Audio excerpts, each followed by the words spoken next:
Hey, welcome to Whole Latte Love live streams. I'm John. I'm Nick. And today we're going to be talking about the brand new Baratza Encore ESP Pro, part of the Encore family. They're now on their third Encore grinder. We're going to talk all about the very cool features going on with this grinder today and how they've really stepped the game up to help you with your entry-level grinder. That's right, John. So the first Encore to the Encore was the Encore ESP, and now we have the ESP Pro. So is this a second Encore or a third Encore? I have gone to concerts where there's a second Encore, so I think it's the second Encore, the Encore to the Encore. The Encore to the Encore, that's right. Wow, interesting. So what do we have over here, Nick? Yeah, so this is the Baratza Encore line of grinders. I'm sure many of you watching are very familiar with this. This is, I think, many a barista's first entry into home espresso grinding, or I'm sorry, home coffee grinding.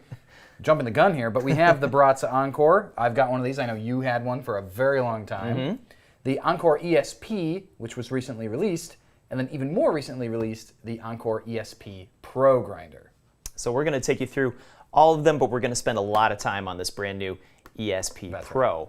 Right. Don't forget, subscribe to the YouTube channel. You'll be able to get all the notifications when we go live, plus get notifications on everything that we do having to do with coffee, espresso machines, accessories, and all kinds of other subjects as well. That's right. And so if you're watching live, we do respond to the comments. So we've got James Peterson, our top fan down there. So Zach will also be replying live to comments that we can't get to. So send us your questions, or if there's anything specific that you want to see about any of these grinders. But obviously the ESP Pro, we do go live with our streams at 3 p.m. Eastern Standard Time every Friday. So make sure to check that out. But John, yeah, Encore ESP Pro.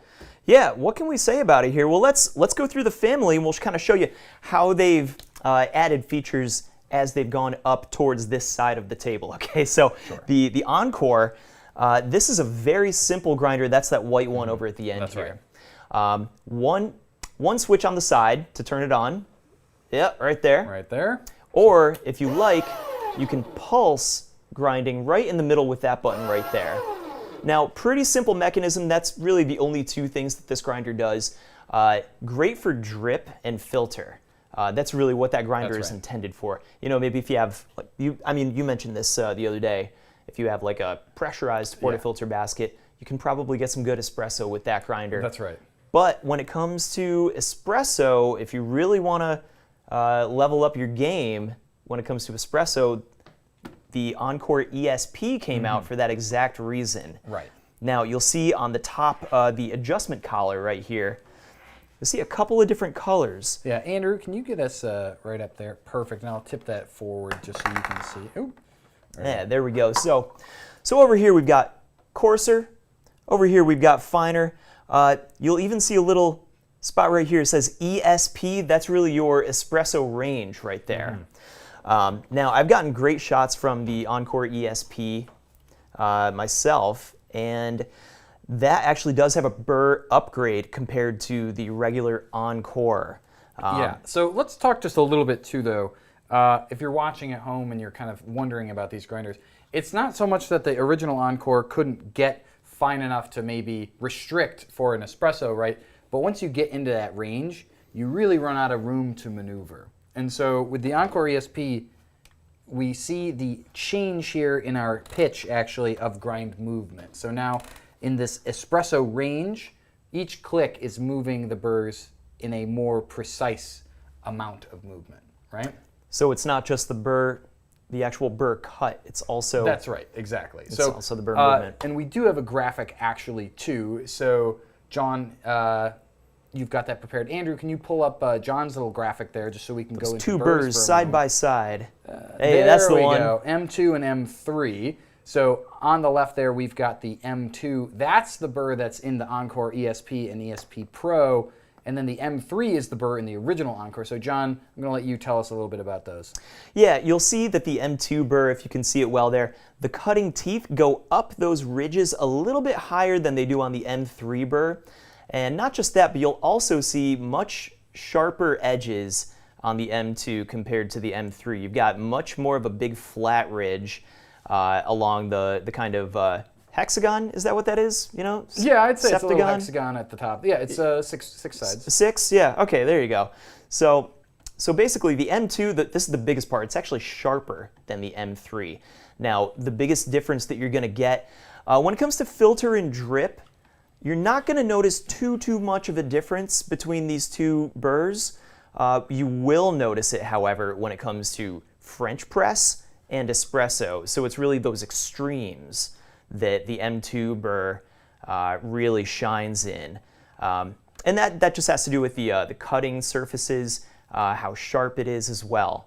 So that really helps the ESP and the ESP Pro become even more of an all-purpose grinder, really meant for the entire range of grinding capability. Yeah.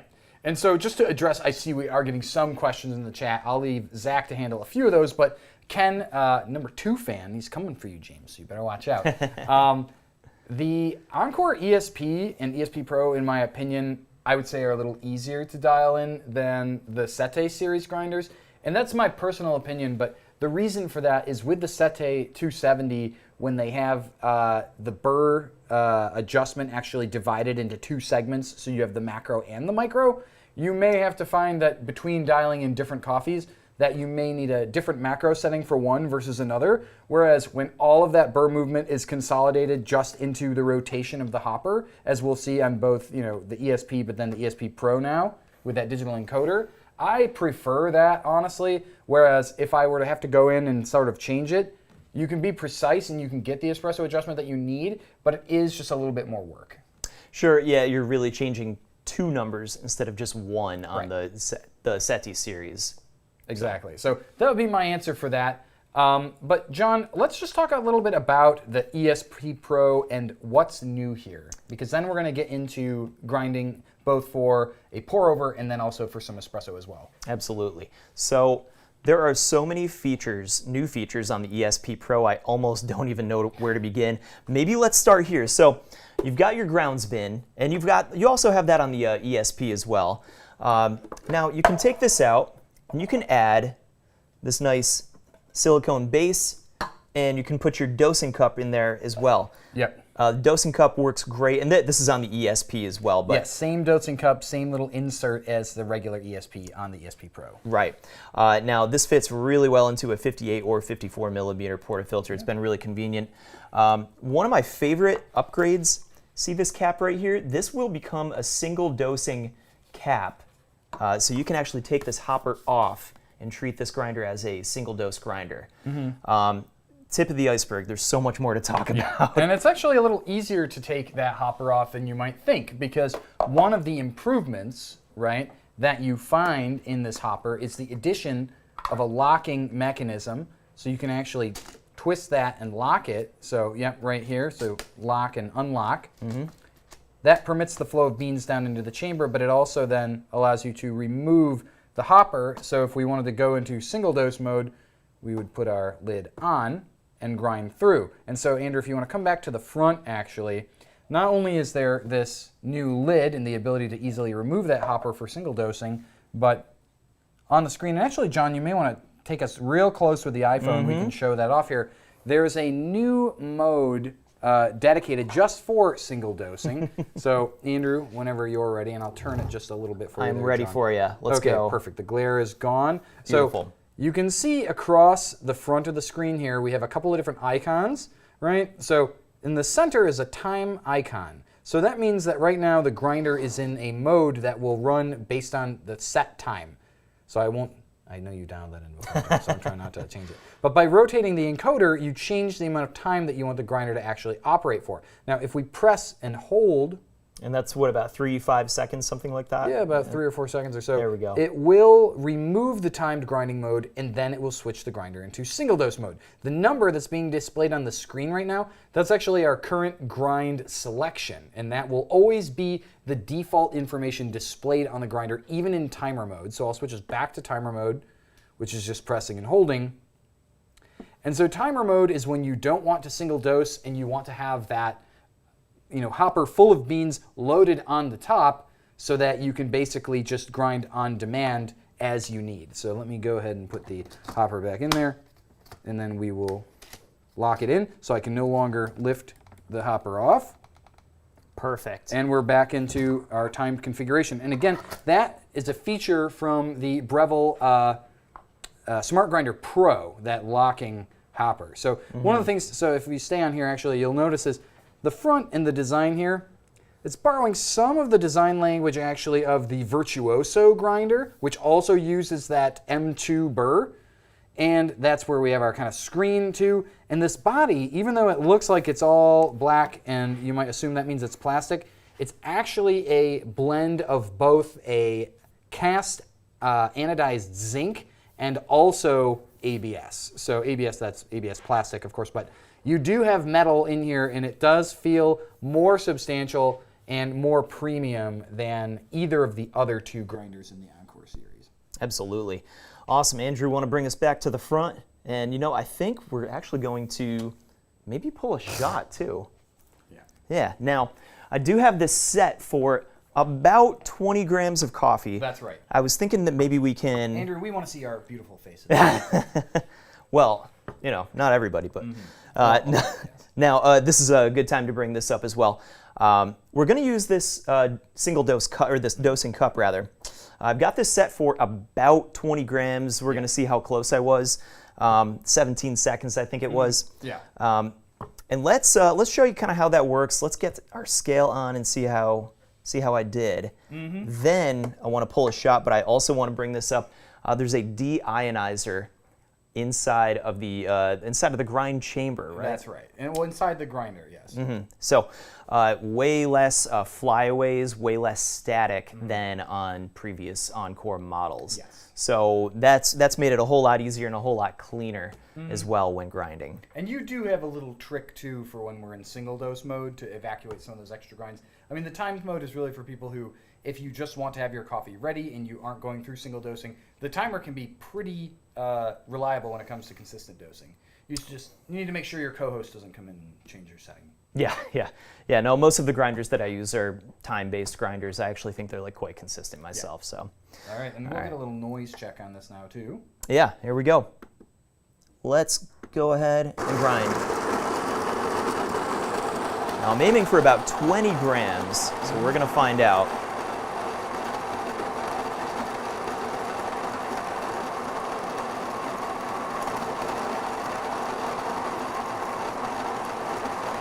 And there we go. Awesome. Yeah. Grinding speed on this too is around 1.4 to 2.3, I believe, based on your grind setting. All right, I was a little bit over. I mean, if you were 17, I think I bumped you up a little, so. All right, so I can blame it on you? I would blame it on me in this case. But all right. Obviously, you can just adjust the timing based on the amount of coffee that you're getting out. So, and John, what are we brewing with today as well for our espresso? Today we have the new Stone Light espresso machine right back here. Yeah, so we're gonna actually brew this shot with this. We're gonna use our 20 grams. I want to get about 40 grams out in. Oh, I'm hoping for about 25 seconds or so with this Colombia Tolima. This is the Whole Latte Love Colombia Tolima, one of my favorite single origins that we carry. That's right. It's very delicious coffee, and the Stone, I think, is going to do a really nice job with that as well. Now let me make sure I get us to 20 since I sort of overshot here. But that's the name of the game, isn't it? Yes. Cool. And so let's see. I Oh, think are we're all caught up close. on our comments, which is good. Thank you, Zach, for answering. Yeah, and by the way, shout out to Andrew on the boards today. That's right. We got the whole team cooking today. It's Mark's day. You know, he had a little half day today, so he's letting the young bucks run the stream. Here we go. So we'll find out. Nick, we're going to find out the hard way. Do you want to pull the shot, or do you want to be the cameraman? You know what, John? I will take the camera on this. So whenever you're ready, if you want to go ahead. All right. Let's do it Just then. A little cheese there, John? Okay. Was it cheesy enough? It was, and yeah. So actually, we're breaking new ground today because actually over here on our Wiedemann hang-up, you'll notice we have a few other accessories besides our portafilters. So these hang-ups are really cool. They actually have rare earth magnets in them, and all of our Wiedemann accessories have a specific iron content so they can be attached. So John, go ahead and grab our tools there. All right. So, and what is that? It's our dosing funnel, but more importantly, we have new tampers available from Wiedemann. This is the V Decent tamper. which is a pressure regulating spring-loaded tamper from Wiedemann, available in 4 wood materials. We're going to be trusting our espresso to that today, so very nice, John. And then we'll just grab the WDT. So one thing, we will get a close-up on the grinds here so you guys can see. I have found that in using this grinder, it can produce some clumping. It is a smaller chute for the coffee to come out of. So at finer grind settings, especially with a drier coffee, I've found that clumping can happen with just a little bit of coffee that I've used. So it's nice just to give it a bit of action before. Just give it a little bit of a WDT whisk and you'll be in good shape. So here, I'll tell you, I'll actually do a little swap for you. Oh, sounds good to me. Yeah, give me a whole station. Station. That's Thanks, right. sir. All right. So let's go ahead and get our espresso grounds actually in here. And before you stop, actually put that back on for a minute and just move your hand. I just want to say one thing I like about this is you do get a little preview of how your grinds have settled using the clear plastic on these dosing cups. So for me, especially if you tend to shake and you find that you have hills, this is a nice way, personally, I find, especially if you don't have all the other tools, to just make sure that when you take that cup off, you're not going to make a mess. Yeah, absolutely. And you know, I've never had a problem with the 54 millimeter cups fitting in a 58 millimeter because guess what I'm mostly going to do anyway? I'm mostly going to do my puck preparation. Super important for me. There we go. Let's get rid of some clumps. Let's get a nice fluffy bed of grounds and we'll be in good shape. I'll finish it off nice and good like that. All right.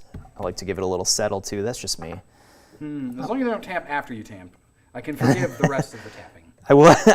I won't tap after I tamp. Absolutely. There we go. Nice and flat. Now let's go ahead and use our Be Decent tamper. That's right. So here, let me just get it on the side so that people can see the spring-loading action of this as well. So that calibrates the tamp. Also with that surface, it prevents you from tamping basically at an angle, so it looks beautiful. Wonderful. All right, let's pull a shot, John. Here we go. Let me give myself just a quick little flush. There we go. Okay. And go ahead and grab your scale too. I'll grab my scale. And I think we should split this shot. Let's both have a little espresso. I'm down for that. I need a little pick-me-up just to get me through the rest of this Friday here. Yeah, and it's Friday. Let's. Our very Acu scale. Go ahead and turn that. Now, you know, I was gonna start a timer. I'm just a couple seconds behind. That's okay. Hey, this is the flow that I wanted to see. Very nice. And so, John, you know, we've done a lot of experimenting with this grinder, and you may find that with certain coffees, you're still getting a flow that might be a little faster than you would want. And really, one of the ways that you can combat that is by updosing just a little bit if you find that the grind is not, you know, if you don't have enough room to really maneuver. So, Andrew, let's go ahead and take us back to John and I here. Let's have a look at that, too. Nice. Shall we? Yes, we shall. We shall. Let's party. Perfect.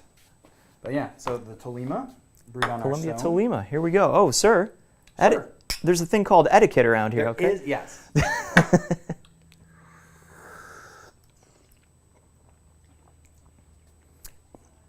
I mean, it tastes nice. This was a 22-second shot. If you've watched live streams before, you know that I like my espressos kind of short, you know, as low as 19 seconds. In fact, a couple of weeks ago, we had Danilo Lodi on with us, World Barista Championship representative. And true, yeah. Now, he helped me dial in an Ethiopian, the Ethiopia Limu, and it was 18 grams in, 40 grams out in only 19 seconds, and it tasted so good. So anyway, this is actually quite nice. I mean, on this coffee, especially pulled as espresso, I am getting more of those toasted almond notes kind of in the finish. And then to me, it is a little more crisp and dry, almost kind of like a white wine, I find, like a drier wine. Oh, yeah. So the Tolima, to me, really interesting coffee, especially as espresso. Yeah, especially on a hot summer day. I love these kind of like high acidity coffees, nice and dry. Yeah. Oh, hey. In fact, we have one who has the Baratza ESP in the comments. Regular ESP, still a really great deal. So just for those of you who are watching, if you're curious, the regular Encore ESP is around $200 right now while you're watching the stream. and the Encore ESP Pro is $300. So there's a $100 difference between the original and the new one. In fact, this might be a good time, Andrew, if you can pull up the comparison chart of the entire Encore family. Here we go. This is really kind of a whole lineup of what we're dealing with when it comes to all of the Encore products. So you can certainly see the difference in price. Still pretty manageable for all of those features that you get in there. Again, exactly. It's loaded with features. You'll see in the special features section right there. What kind of special features do we have? Just loads of them. Loads of them, yes. So John's having a little bit of fun with that one, but in terms of special features, single dosing design, included dosing cup, locking bean hopper, new digital encoder, digital grind tracking, stepless grind adjustment. You also have the flow control disc, which we haven't talked about. So the flow control disc is a new addition to these grinders. It is an optional feature, and so after we've gone into single dose mode, if you want to come back to us, Andrew, after we've gone into single dose mode, we can remove the hopper, change the grind for the pour over that you're going to make. We'll show you, but it's essentially a feed disc that sits on the top of the burr, so it slows down the introduction of coffee into the grinds chamber, so that regardless of how many beans you're actually grinding with, it will make sure that there's more consistency in terms of the feed of that coffee into the grinder, so that you get more consistency when it's actually grinding. Yeah, the over-the-top nerd in me is always worried about the last few beans going through. Yes. Not having the weight of the previous beans pushing down on it, so this way every single bean is ground with the exact same restriction and weight above it, so much more consistent. That's a new feature, yes. Even from the Baratza ESP that wasn't even in there. Yeah. One thing that I would say too is if you want to live on the edge, right?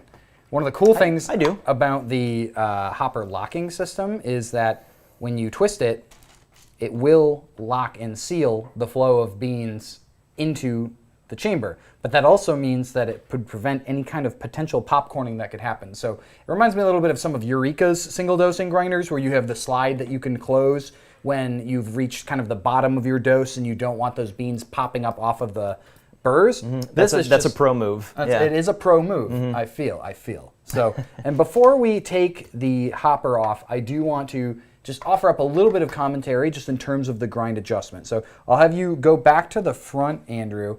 And so basically, when I start turning this, we're going to see the encoder start changing on our display. But it is stepless, but you do need to be very gentle. So you can see it actually measures grind in half-step increments, and you can turn just a little bit between each half step. So it is truly stepless.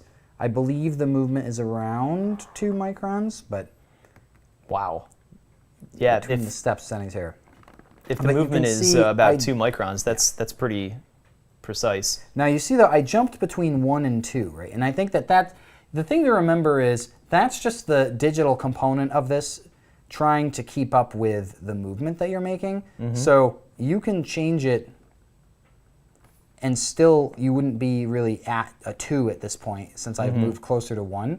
We're in a setting in between. So that's sort of the deal with a stepless setup. So it's just something to keep in mind, right? That like if you see your setting jumping a little bit like that, what's most important is that if you know that you've made a movement and you've changed your grind, try grinding it and actually taste it. I mean, that's stepless grinding for you. You know what I mean? And this reminds me a lot of, say, some of the Chiato grinders, like the E5 or the E6, the older styles where you do rotate the entire collar. Now, one thing that I will say personally is that I find that I have an easier time making smaller movements. And see, there's that 1.5. There it is, yep. When I have the hopper attached, I feel like this gives me more control than changing just this ring right here.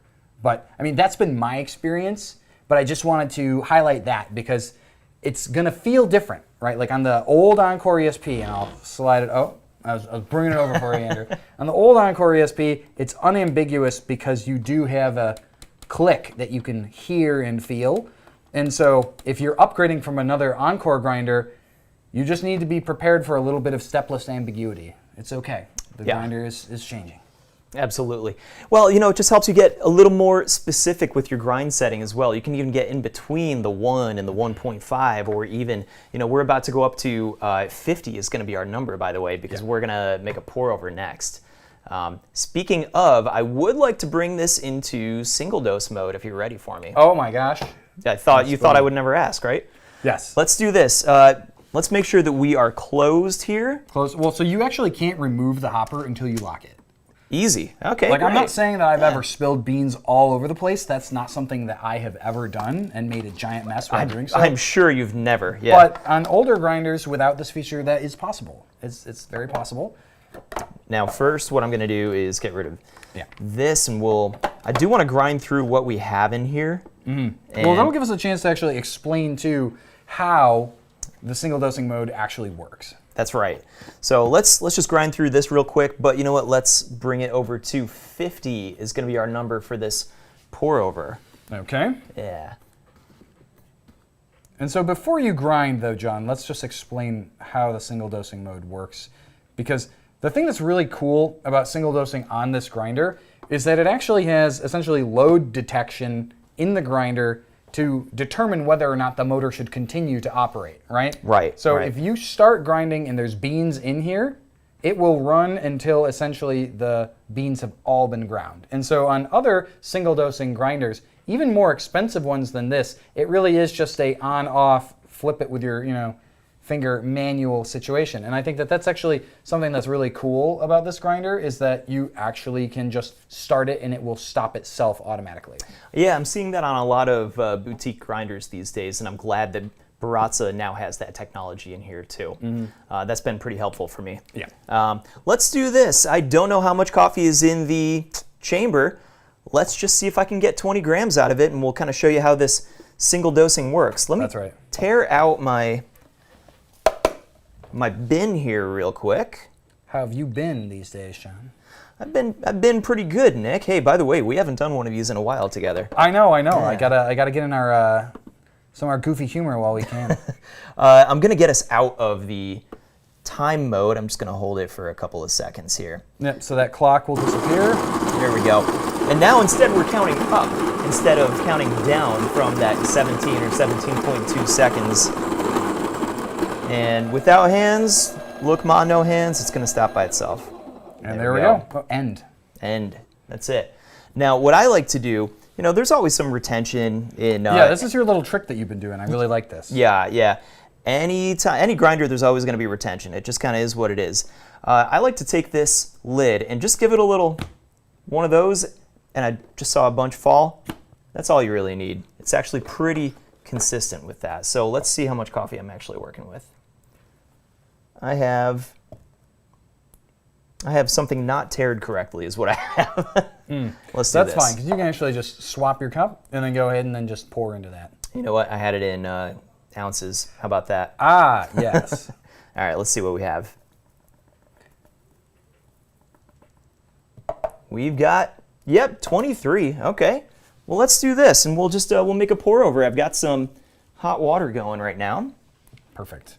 So yeah, I did see a question from, I think it's Eric Papa Flipped. So the new ESP is $299. Would you recommend this over the Smart Grinder Pro by Breville? I would say yes, personally. I think from the look and feel and the overall experience of adjusting the grind, the single dosing mode, to me, this is a grinder that, from a workflow standpoint, feels much more intuitive to use and could be more easily integrated into a home coffee setup.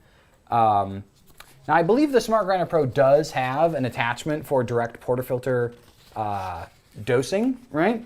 But at the same time, it is a grinder from an era where I think that feature was viewed as being maybe more necessary even in the entry level. And so with this, with the flip cup, I think that especially when you do have those more, likely to clump coffees, that you do want to have a little bit more work that you do just to get that broken up before you start brewing. So I would say between the two of them, yes, this to me is the better and more ergonomic choice. And I mean, not just ergonomic, feature loaded is just kind of how I like to describe this grinder. The Deionizer actually really impressed me. And here, John, you want to slide your scale over just a little there? Yeah, perfect. Here Just we a go. little more in the center there. Ah, beautiful. And so what are we working with today? We have the E&B Lab. This is the flower cone with a V60. That's right. Yeah, this is going to be a cone filter brewing device. Now, this is one of kind of like the St. Anthony Phoenix 70. This has no walls. So some people don't like that. My theory with these, I don't mind that, because if you've got a brewer, like a ceramic brewer, for example, or a glass brewer, to get consistency, you are going to have to preheat your brewing device the exact same way every time. This takes that variable out of there. People get worried about heat retention with these kinds of brewers, and my trick there is just a little hotter water and you're good to go. But it really eliminates the variable, for consistency's sake, it eliminates the variable of preheating your vessel the exact same way into the same temperature every single time. So anyway. And John, what kettle do you have there? This is the Varia Aura Flux Edition kettle. That's right. It's super, super comfortable as well. So I've got this at 205 actually, a little bit hotter than I usually do these kind of pour overs because of what I just brought up. Let's go ahead and bloom for about, I'm going to do 100 grams, a pretty big bloom here. There we go. We've got nice grounds to work with here. Again, keep in mind, when it comes to filtered coffee, pretty similar results with even the early Encore. It's the French press and the espresso that M2 Burr in the ESP series, that's where you're going to notice a huge difference. Yeah. So, but I can't help but show off some of the E&B Lab devices today as well. It's sad that one of the crafts was just used for our rinsing, but obviously we have the cork lid server that's hand-blown glass from Italy. E&B Lab, if you don't know, is actually the hand brewing division, although they do have some espresso accessories, of the IMS company that makes precision shower screens and portafilter baskets. So, that's right. You know, like you were saying though about the Burr, John, the thing to really remember about this grinder is it is the ESP Pro, but it's still an Encore, right? And that means that it is still a grinder that is going to give you that brew application as well. So I see, you know, Eric is saying, you know, you've got the Gaja Classic Pro, you're looking for something that can do just a regular pot of coffee and that can also do, you know, for example, your espresso. And again, I think this would be fine. You use that included grounds container. You have the bean hopper, right? So maybe you just program in a setting for your family and then you switch to single dose mode when it's time for you to actually start brewing your espresso. And off the top of my head, I believe that the capacity, I want to say, is around 45 grams. I believe it was 45, yeah. Yeah, so I mean, depending on how much you're using for your coffee pot too, you probably could just leave the grinder in single dose mode the entire time. And if you've got a scale, or, you know, maybe figure out a scoop, right? Sure. Like I remember with Technivorm, because we just talked about that in our stream last week, they have a pretty wide margin of error for their scoops, but you know, it's like plus minus 5 grams. But to me, that's one of those things that you get used to with the coffee that you prefer. Exactly. Yeah. But yeah, I like getting calibrated with my scoop. Okay, looks like this scoop is, you know, 10 grams, 11 grams, and I can kind of figure it out from there. Yeah. So I see we got a question from Tony as well. Okay, guys, I just took advantage of the sale that you're offering on the Eureka Mignon Zero, but should I consider this instead? So Tony, I guess I would really need to know what are you going to be brewing, and then I could give you a recommendation as to whether I think one or the other would be a better fit just in terms of your workflow. Is it going to be primarily for your espresso, or is it going to be for that more all-purpose grinding? I do like that Zero for primarily espresso myself. Yeah. It depends really. If you've got the 65 AP, then, you know, that's where you could get into some of the more all-purpose brewing. And then if you haven't seen them, we also have new series of Burrs from Eureka, the Black Diamond, that are compatible with a few of our different Eureka grinders. And those can change the overall particle distribution based on the style of brew you choose. So there's different geometries for those teeth. And basically you can choose to optimize for espresso, you can optimize for brew. So that there is going to be something to consider. I mean, obviously, you just got the grinder, so I really think you should try it first. It would only be for espresso. And so, Tony, I will say personally that if it's only going to be for espresso, I would stay with that Mignon, because while this is stepless, and while this is going to give you that espresso range, as we demonstrated with the Stone earlier, you still have, in my testing, more ability to adjust on that zero, because the truth of the matter is you can actually zero those burrs out to the point that they're touching. And so because there's a limit to the amount of range that you have on this, you can't get quite as super fine as you would if you were going to use something like that Mignon Zero. So, well, you're being very nice. You're pouring for everybody in the studio today. Well, you know, we got you, me, as you know, Zach is over here handling the chats. Andrew is on the boards. Thanks, Andrew, for working with us today. And, you know, I think Todd might be hiding back there somewhere, too. I think he is hiding back there, that's right. Just, you know, enough for everybody here. Beautiful pour there, though. And then, well, actually, John, do you want much. to take this one? Are conical or flat burrs better for espresso? Oh, hello, sir. I know this guy. Oh, man. I feel like I recognize him. Yeah, who's that celebrity? Okay, so anyway, the great debate continues. Are conical or flat burrs better for espresso? Goes back to what you like. So here's what I would look out for. Conical burrs, oh yeah, that one for Todd, right? Conical burrs, you're going to get more fines in general.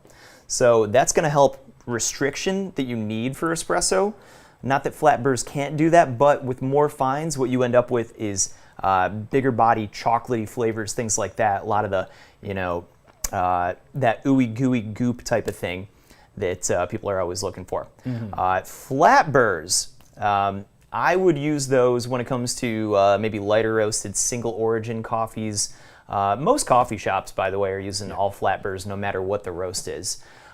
More clarity is going to be the name of the game when it comes to flat burrs.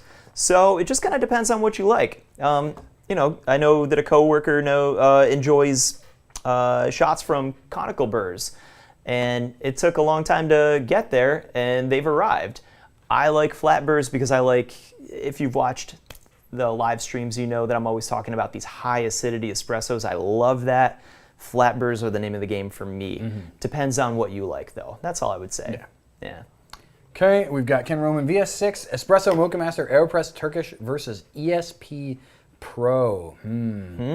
Yeah, so I mean, in this case, I would have to give it to the VS6. And I think, though, that really when it comes to that sort of comparison too, the ESP Pro is going to be more entry level, where that's kind of where I might put it more against something like the VS3. But the VS6, you obviously have the flexibility of changing between conical and flat burrs and variable RPM with a wide range of different burr options that you could even change, which would be similar, say, to like what I just said about the Mignon series grinders that have access to those black diamond burrs. Because the way that, oh, please save the live, want to watch it later. Don't worry, we leave all our live streams up for post-stream viewing, but it's good that you commented now because post-stream commenting isn't as exciting.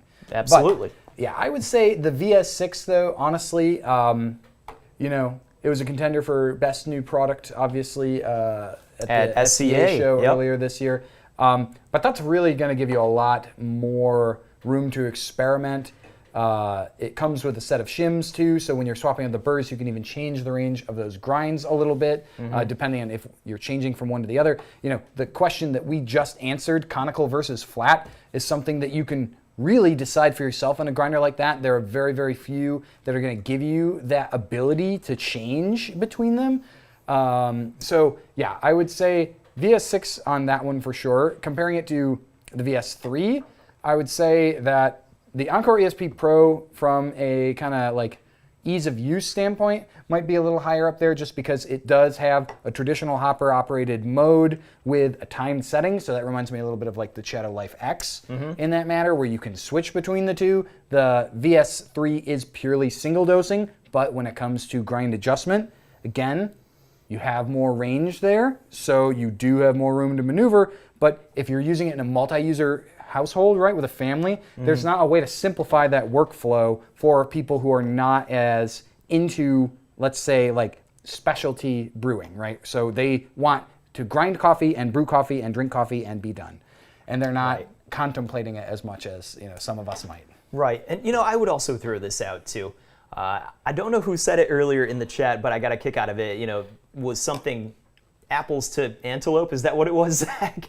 Yeah, I got a kick out of that. Apples to cantaloupe? Apples to antelope. It was a good analogy. So I almost think that the VS6 and the ESP Pro might be kind of like a, you know, apples to antelope, you know, just massively different options, just in terms of price at least, right? Because we're talking, what, $816, I think was the last price on the VS6. We're at $299.95 with the ESP Pro. Yeah. So that alone, we're kind of talking two different worlds to begin with. So if you're looking at entry level, I would probably encourage the ESP Pro, especially if you're going to be using it for multiple applications. I'm the kind of person that likes a pour over and I like espresso. So, you know, the ESP Pro, if I'm only looking at around 300, maybe 350, this is an excellent option to get everything done all in one. Yeah.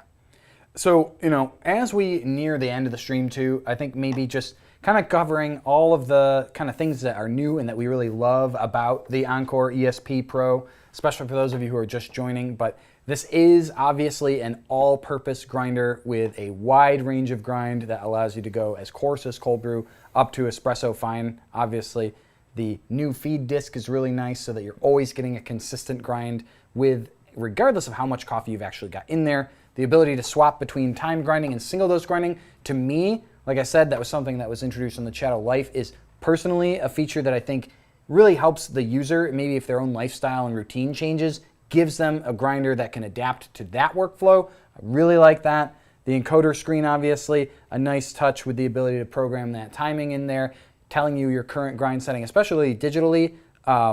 Really, really cool, obviously. And then the stepless adjustment, that really pushes this over the edge in terms of making it a true espresso-focused entry-level grinder as well. Did I ask you what your favorite feature of the Baratza ESP Pro is yet?